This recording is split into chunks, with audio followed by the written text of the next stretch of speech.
abdi di SH Terate. Nuwun sewu Kang Mas. Niki ceritanya pripun mulai dari remaja mungkin ya ikut di persaudaraan Setia Hati Terate sampai bisa mendirikan cabang di Probolinggo.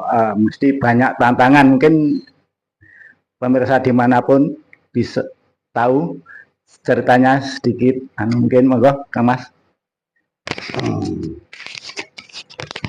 Ini alhamdulillah matur suwun rawuhipun Yakun, satu kehormatan bagi saya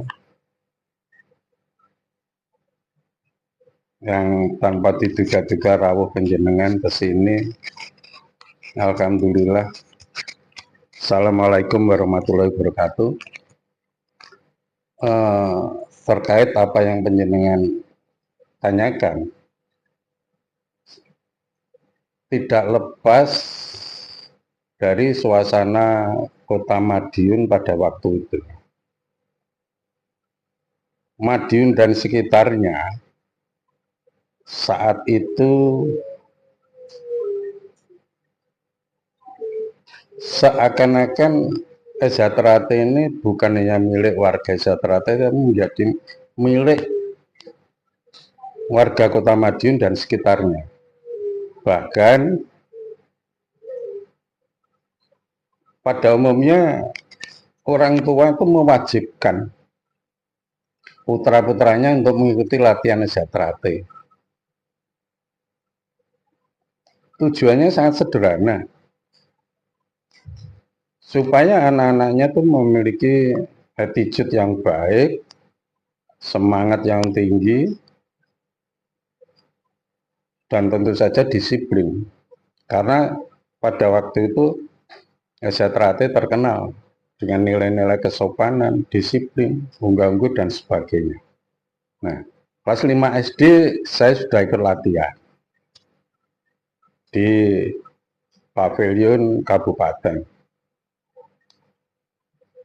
kediaman Swargi Mas Imam Gus Supangat. Waktu itu pelatih saya Mas Joko Susilo almarhum, Mas Joko Santoso almarhum. Terakhir beliau ketua cabang Palopo. Ya, alhamdulillah setelah 4-5 tahun latihan saya disahkan tahun 75. Tepatnya tanggal 2 Februari 1975.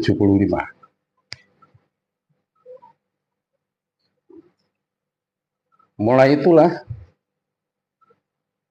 saya mendapat tugas melatih di Balai Desa Rorombo sampai tahun 77. Kemudian 78 saya kuliah di Jogja, mendapat tugas melatih di cabang Yogyakarta dan Magelang sampai tahun 81. 81 saya lulus, kembali ke Madiun sambil menunggu SK pegawai negeri.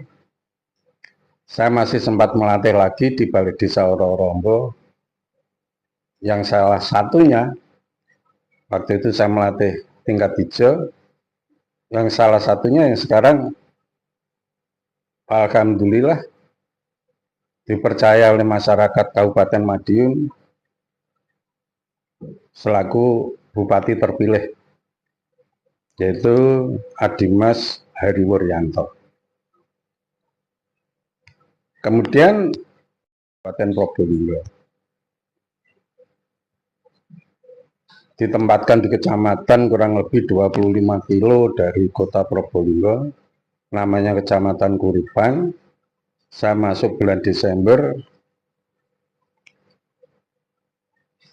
Kemudian Februari 1983 sudah mulai ada latihan di Kecamatan Kuripan dengan siswa sejumlah 58. Waktu itu belum ada latihan sama sekali. Esetrate belum dikenal oleh masyarakat Probolinggo. Kalau toh ada, karena tidak sempat melatih saja. Kita tahu Probolinggo ini gudangnya pendekar. Hampir semua desa ada perguruan pencak silat tradisional. Nah, tentu saja sebagai wong anyar kok berani buka latihan pencak silat, ya otomatis ada sedikit reaksi, tapi saya memandangnya itu satu tantangan yang akhirnya bisa saya geser menjadi satu peluang. Tantangan yang terberat bagi saya adalah waktu itu saya masih sangat muda. Masuk di wilayah yang belum saya kenal sama sekali.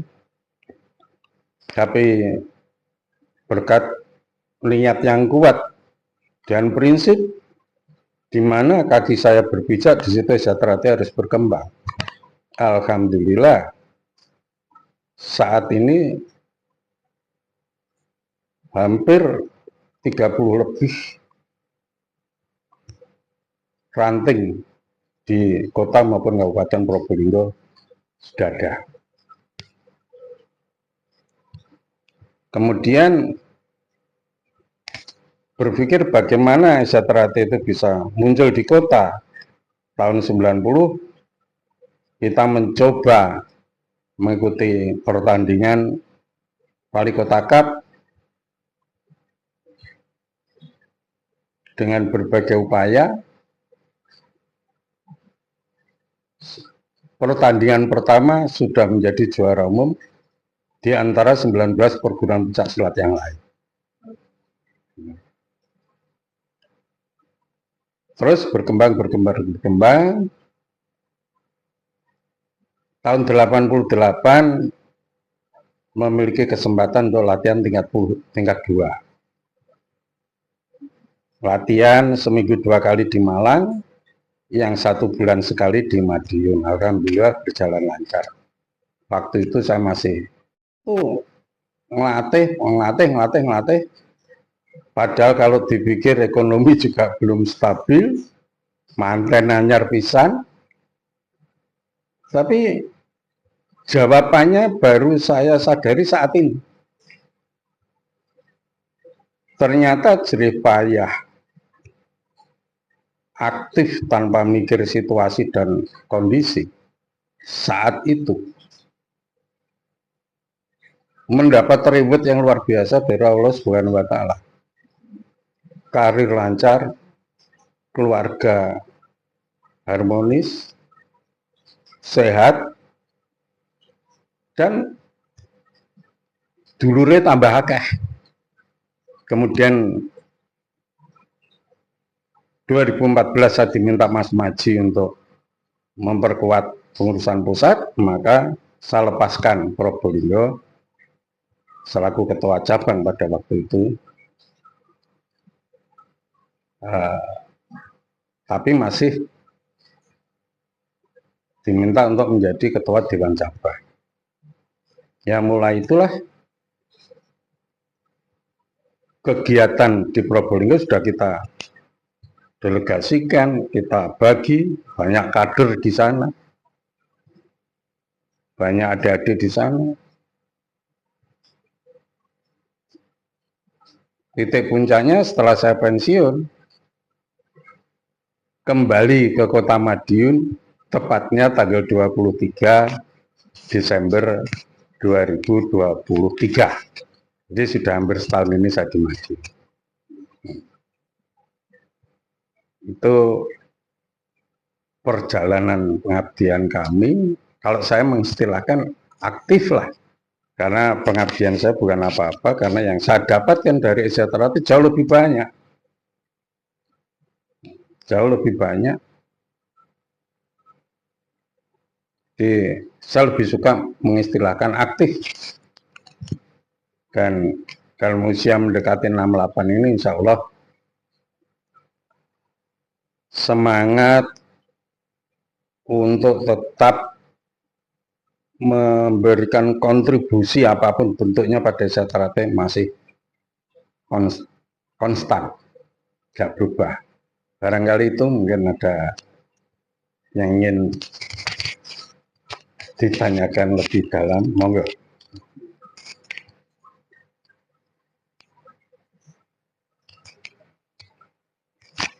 Nggih, nuwun sewu Kang Mas niki.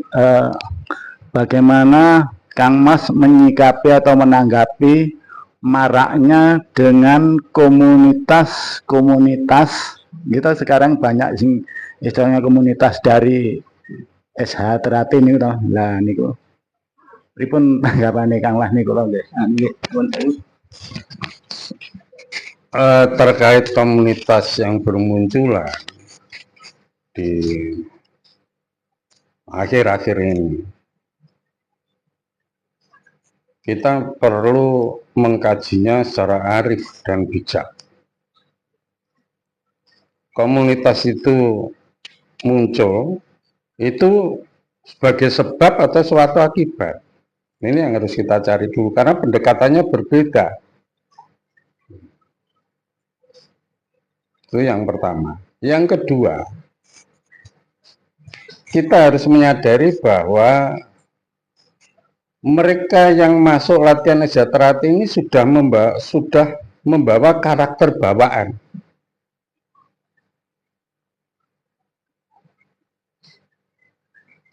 Yang dibentuk oleh lingkungan masing-masing, baik lingkungan keluarga, lingkungan di mana mereka bertempat tinggal, dan lingkungan pergaulan.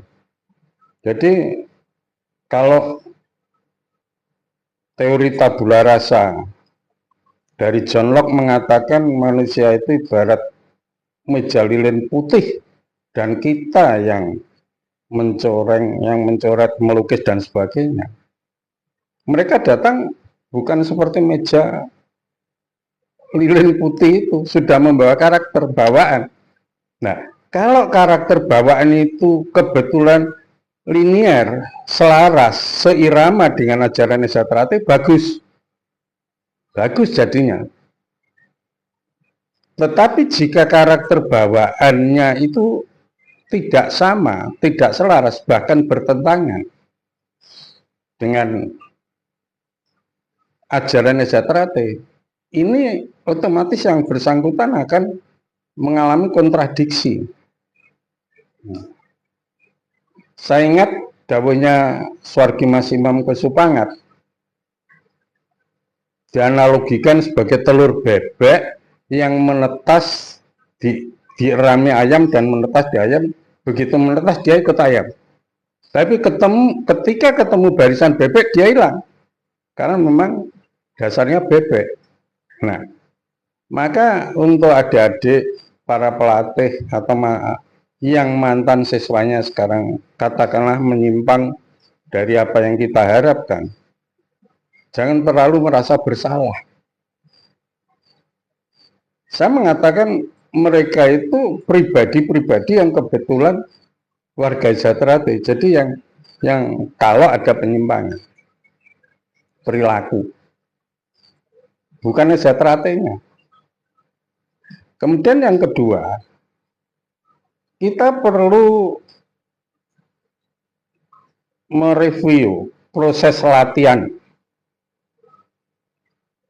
Apakah mereka yang disahkan ini benar-benar kedewasaannya, kematangan jiwanya sudah pantas atau layak atau sudah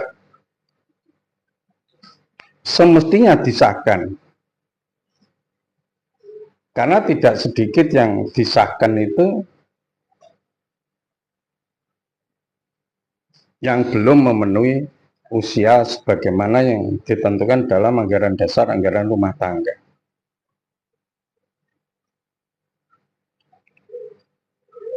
Kalau mereka itu masih anak-anak, sudah terlanjur memiliki predikat pendekar SH Ternate,